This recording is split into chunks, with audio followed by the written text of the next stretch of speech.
right, August 5th. I'm out here in a crabgrass seeding.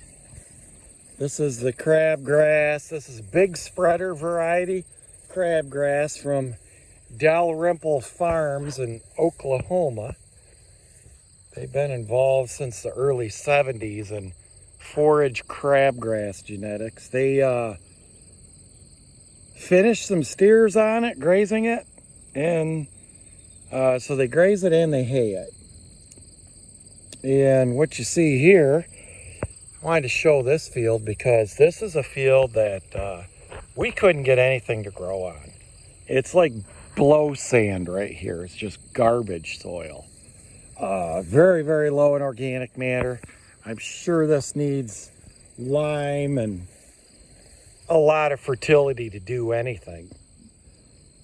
What's interesting, even after, right when I planted this, a highly erodible soil here, and a bunch of it washed out.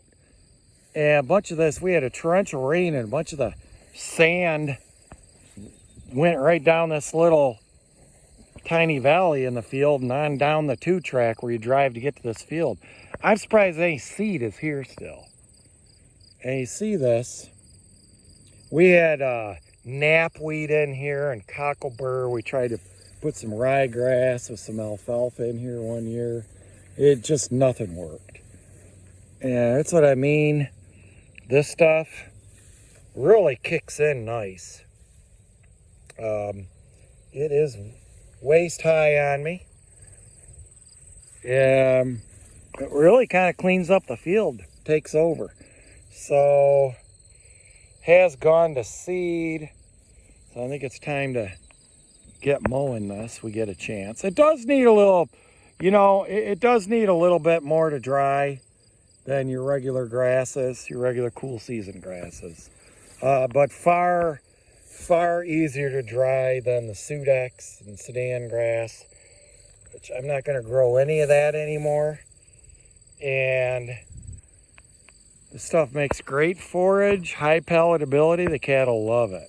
So I am really happy this came up. It really has crowded out a lot of stuff. Not as many weeds in here as what I thought you would see. Some of it's so tall it's lodging already. So I got several small fields like this. Just like to really get this stuff before it gets any more mature so it stays good quality forage. Get down here, you can see it's pretty leafy in here in some spots. And it's just really nice forage. I just got still got over 100 acres of first cutting grass hay to do. So it's gonna be a challenge to try to get to this in time. Well, I've got an old grandma cow that's 18. She has a calf, and I have not seen her in days. So she's not with the herd. So I don't see any buzzards flying. Usually there's always buzzards soaring. So are they all down? There's a red tail over there. Got me kind of alarmed. It is really hot and humid, super muggy, like tropical. So it is likely she is bedded down somewhere, but it has been this way for days now.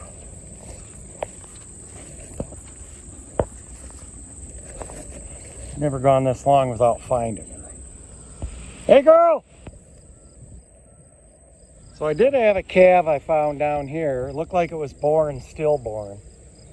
And I checked back a week later. The only thing you could see is a little bit of hide sunken down into the ground. There wasn't one single bone. It had been fed on by turkey vultures, it looked like, by the flank. Did not look like it was killed by anything, like by coyotes, but I think coyotes got to it and they can make a carcass disappear. There's not one bone left. The skull and everything has disappeared. You keep hearing a noise or see a shadowed area and you think, oh, there she is. And you're just hoping you run into her.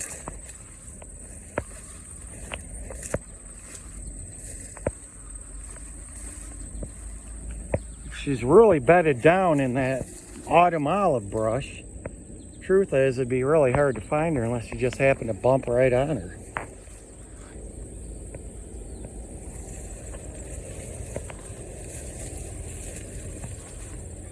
Well, I did not find her, dead or alive. I'm just gonna assume she's around somewhere.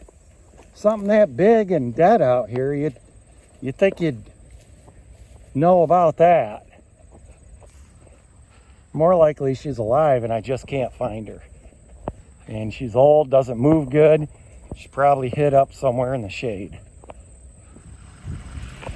New heifer I just threw in the herd.